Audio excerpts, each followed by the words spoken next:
Hello and welcome to Nonny, Yanga's flagship talk show where we discuss all the hot topics. Today we discuss the growing success of black men in the creative and entertainment industry, and later we look at the effects of toxic masculinity on young boys. Joining me today, poet and art director Julian Knox and Afrobeats artist Bimbi Phillips. Hey guys, nice to see you. Hi. You see, I wore my agbada for you, and I might take that filler. The success of black men in the entertainment industry is undeniable. We're continuing to see shining examples of black men being recognised and celebrated for their talents in film, TV, music and poetry. Earlier this year, we saw George the Poet make history as he performed at the royal wedding of Prince Harry and Meghan Markle. Musicians such as Stormzy and Wizkid are constantly breaking down barriers, smashing records and permeating mainstream culture. Old-fashioned and traditional African views on a career in the arts seem to have changed, and we've seen an influx of men unafraid to actively pursue their talents and turn them into a full-time career. Is the creative space for black men in the entertainment industry finally where it should be? Let me ask you that, Julian. Do you think it is? I've said a couple of names, but do you kind of feel like there's not enough of those names, or are we really breaking barriers, or are you? I think we are breaking barriers, and I also think that there aren't enough of us out there. But then the thing is, we've always been out here. It's just space. When you say we, you mean what? Creative As in, black Africans in the UK? Yeah, creative black Africans in the UK, we've always been out here. We've always been doing the work. It's only now that because I guess you have Hollywood paying attention, Yep. giving us a little bit of like... And even the UK top charts, right? You know, Yeah. you listen to some music, I'm like, is this an urban radio station? Because I'm hearing tune after tune of these black British guys. Yeah. But actually, no, it's mainstream radio. It's kind of, it's really permeated, as I was saying. What about you, Bimpi? Do you think, though, the old African traditional view of creative entertainment space is changing? And for those that don't know what that view is, it's like, what? You want to sing? You want to dance? Even you want to play football? No way. You go and study engineering or this. Yeah, it's accounting, they said. It's definitely changing. Like, personal story, my dad never wanted me to do this. And I have a younger brother who's 10 years younger and is doing dance. Wow. And when he decided that he wanted to study theater arts, my dad kind of felt guilty because he spent years telling me no, no, no. Yeah. And kind of called me up and like, should he do it? I'm like, Oh. let him do whatever he wants to do. So I think the perception is changing. And Why? you know, Why do you think it is? Do you think it's because they're seeing successful black guys doing their thing, or yeah, so I think is it because of money? They can see that, so think- you can make money from this. I Go think- and pursue yeah, it. I think people are moved by sight. You know, Yeah. there are probably some, what you call it, career path right now that actually aren't doing well, but we would think that no, I want my child to go study that, and in the future it might change. And I think that's how it was back then. Yeah. This career path of creative industry wasn't great back then. Yes. You know, there are people that It was great, but not really for blacks. yeah, as well. That's good. That's good. It wasn't really for blacks. We weren't actually making those successful steps then, and I think few people had to pay that. Yeah, few Think that people have way. paid their dues, and of Yes. course, if you see people that look like you on the TV and Yeah. you know dancing in these Yeah. videos and Yeah. standing up and reading poetry, Yeah. you feel like you can do it, and you Yeah. can And reference them to your and parents. Shout out to all the legends that have paved the way, because without them, you know, doors won't be open to give more people opportunity to do it, and also change perception of the society. Of course. that, What yeah. about you, Julian? You know, you're a poet, spoken word artist. How did you realise that you wanted this to become a career, and what was your parents' thoughts on it? Luckily for me, my dad wasn't fussy about what I did. He still doesn't know what I do. The other day, You better watch. Yeah, I was speaking to my older sister, and she was like, what do you do? My dad Wow. said you were buying and selling stuff. I was like, what? That's on the side. Yeah, and so, but for me, it was kind of the space that I was in. I knew I was good with words, but then with like what you just said earlier, what you don't know, you don't know, and the reference for them with people that are good with words will be a pastor. Wow. So the conversation Yes, would it's be, true. you'd be a pastor when you Yes, get older. yes. But they didn't know what they don't know. I didn't know I was a poet until I was in a space that I could put words to paper, and then people really appreciated it. Yeah. And then I was like, okay, maybe this is something. Even with the art direction, people still don't know what art direction is. I didn't know what an art director is. Me, I don't too. Can you Until- tell us? Are there any jobs there? Yeah, so we make stuff look good. Yeah. People pay us for our eye. Yeah. So I work on music video, or it could go across visual art. So it's just kind of like saying, I think this would work for the target audience that you're trying to achieve and the story that you're trying to tell. Of course, and it's You can working because, present hey, it you know, this you're way. here on Nonny, so Yeah. somebody's noticed you. But, you know, we're going to talk about toxic masculinity after the break. But if we talk about Black Boy Joy and the fact that, you know, black men are being celebrated, we've spoken about this on Nonny before. We're talking about Chance the Rapper. He was somebody that was like, do you know, I want to smile when I go out. I want to look good. I want to feel good. I want to do my thing, and I want to celebrate me. Do you think that black men are starting to do that now, Bimpé? Yeah, I think we've always been doing that, actually. Okay. It's just now we've been noticed. And I think if like I was having a conversation with a media personality, and he was saying that the amount of, even looking at Afrobeat artists in the UK, they're actually in their thousands.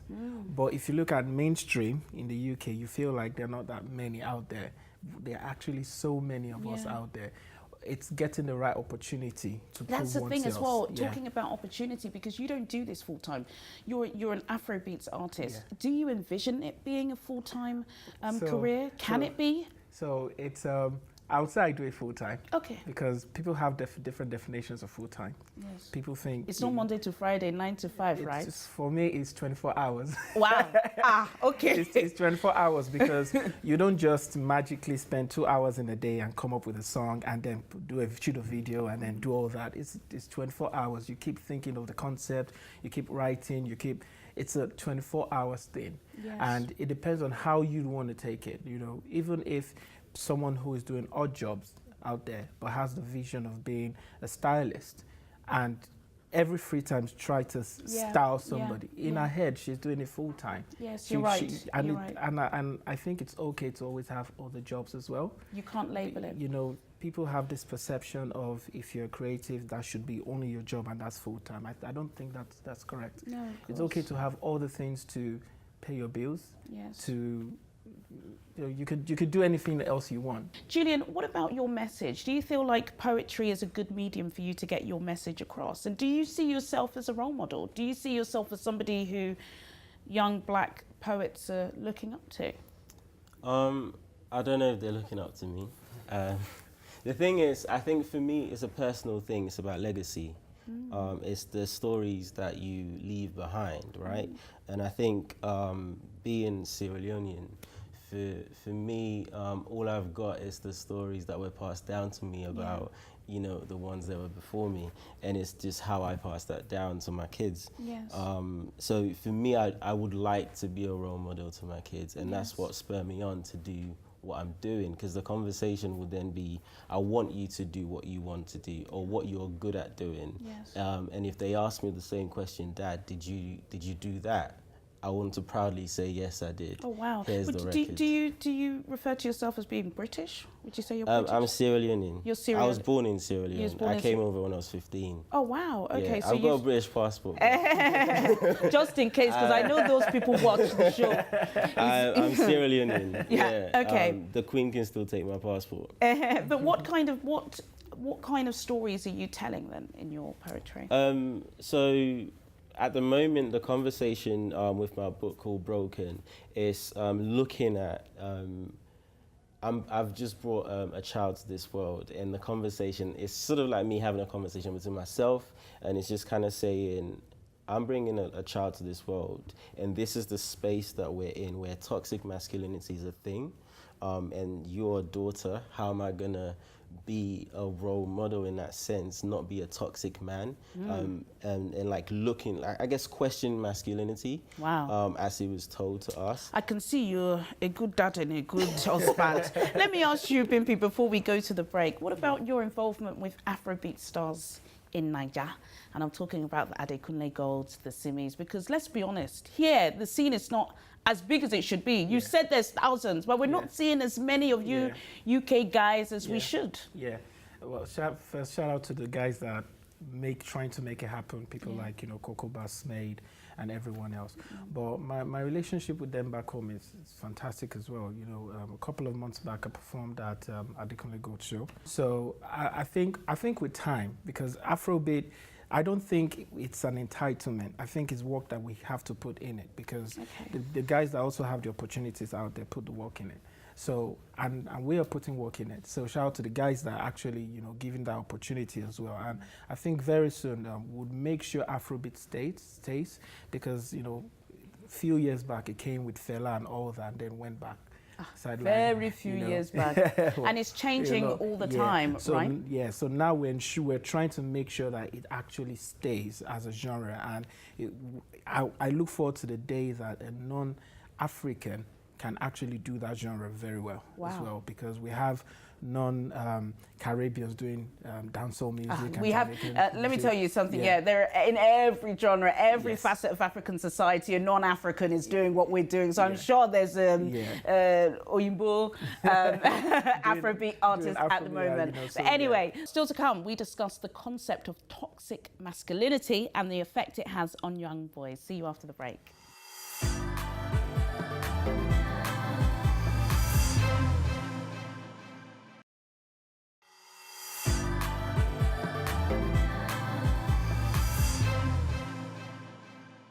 Welcome back to Nonny.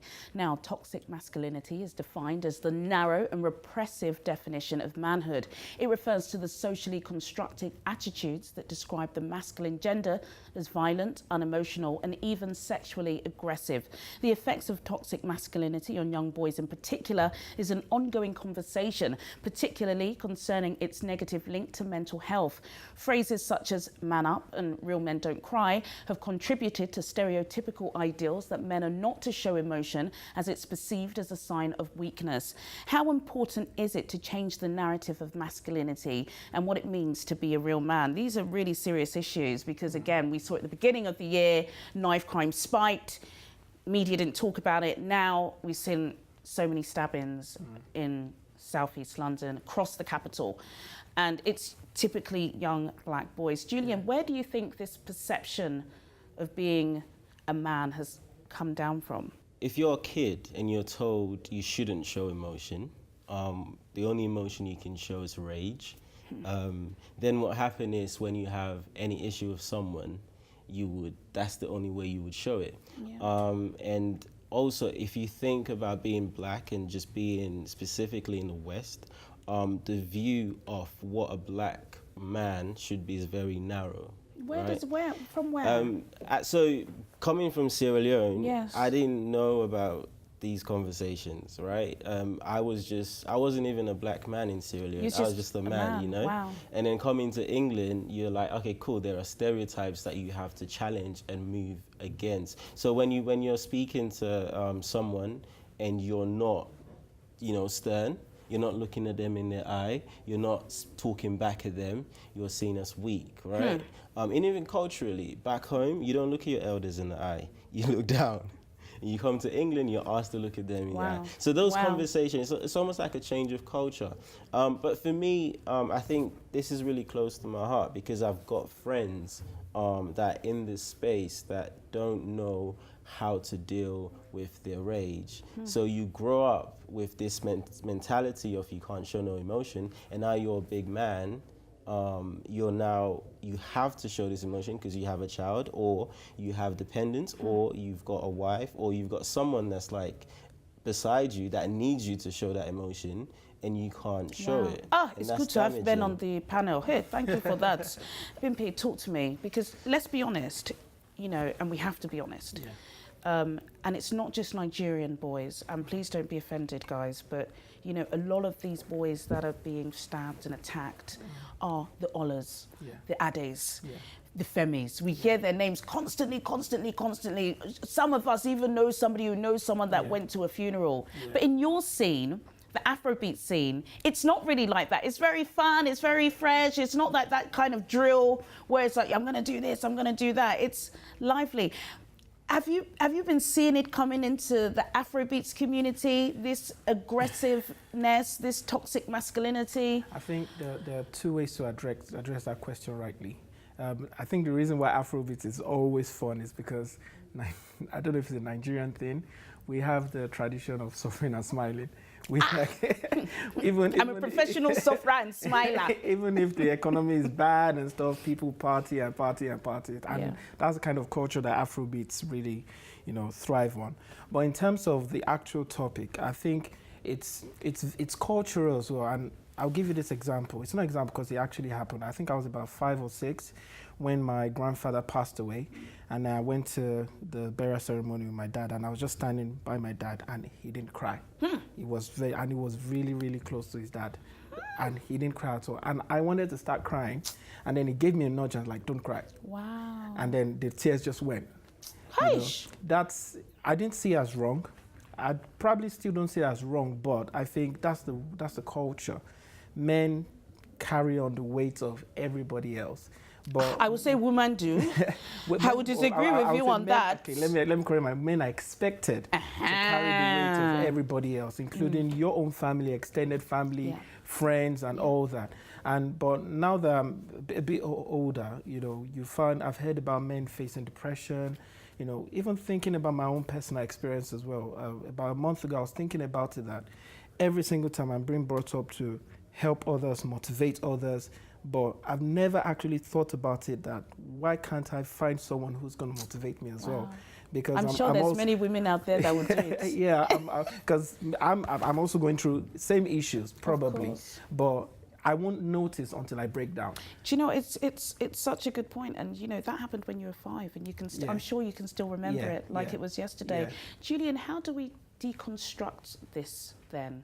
How do we redefine what masculinity is? And I'm presuming we've got to start young. So for me, I see toxic masculinity as the stories that we tell young kids of what, a man or woman will be when they grow up. And I think those narratives has to change. Yeah. So you have to encourage young boys to show emotions and explore all the range of emotions when they're younger. Whose responsibility is that? I think it's cultural and also at home. I think it's both, because if your mom tells you one thing and then you go outside and you see another thing, there's that pressure. And I think you have to have both. And for me, I think what I notice is that the problem with toxic masculinity is not only affecting men, and I think women are the ones that are carrying the brunt of it, the harsh side of it. You said it, I agree. So we need to explore the emotions. We need to change the narrative of what a man should be. Yes. Because there isn't actually... It's almost like being born a man. It's not enough for you to be a man. It's very serious, isn't it? I've been married for a long time, and in all those years, as many times as I've cautioned him, pointed my finger, I have never seen my husband cry. Not once. But men do have feelings, as we've all said. And it can be, this is serious, because it can lead to mental health issues, can't it? It leads Look at the suicide rates in men. It's considerably higher than in women. Yeah, it leads to it. It's not like it can lead to it. And the issue is, it's even difficult to identify because the men will still keep it and keep locked. Like I've heard, so it's an African culture thing, not for men not to actually seek for help, because when you seek for help, you're seen as weak. You can't even speak to your wife about help, because then she feels like she can't trust you. That's the culture, and that's which is wrong, because I don't know who started it, but it's wrong. It needs to stop, because men as well do need help, as much help, even from the society as well. Oh, do you think we're changing? We're seeing some signs of hope. I mentioned Chance the Rapper. I mentioned the hashtag Black Boy Joy, what's going on, like the Twitter storm of that. Do you think there is hope, and that some men are saying, do you know what? I am going to go and smile, and I am going to just dress my best and be happy and not have to be, like Amigos to be accepted. I love Migos, by the way, but do you know what I mean? That's kind of the opposite of Black Boy Joy, isn't it? It's quite dark. I think there is hope. There's always hope. What's life without hope? My only thing is just that until someone stops making money from it, then the conversation won't change. Yeah. The way the portrayal of black men in media, people are profiting from that. Really? Yeah. Certain movies you have certain characters Yes. that you know will sell, so you you keep turning that because you know that's the Wow. only way you make money. So until those conversations change in mainstream media, until someone start making money from it, and then you know, like this Me Too movement, calling people out, it's necessary. Until we Yes. start calling people out, We need to, and the thing is, yeah. but we need to start calling people out, not just on sexual abuse, but On on race everything. and culture and Everything. diversity and Yeah. changing narratives, right, Bimpy? Yeah, but like you said, a lot of people are benefiting from that story. Doesn't mean that the other story doesn't exist. The good story doesn't exist. There are a lot of great black men out there doing fantastic things. Some So, of them just need a hug, don't they? You know, and support from, you know, the media as well, because it's still the media that is portraying this story to everyone. Not everyone can see everyone being stabbed from their homes. It's still the media. So it's encouraging if the media as well can tell that other part of the story, because telling that story might also motivate those one in the bad act of this rage as well. Seeing other black men doing beautiful things out there Look, would motivate them I'm not to do telling it. you, hopefully they're watching and seeing you guys doing beautiful things. It's so good to speak with you guys. Julian, thank you. Bimpy, thank you. Well, that's it from me, Juliana Olayinka, and my fantastic guests today, Julian Knox and Bimpy Phillips. Don't forget, guys, Nonny is now online. Wherever you are in the world, go to www.yangatv.com to check out every single episode. Join me next time for more Nonny Chat. Goodbye.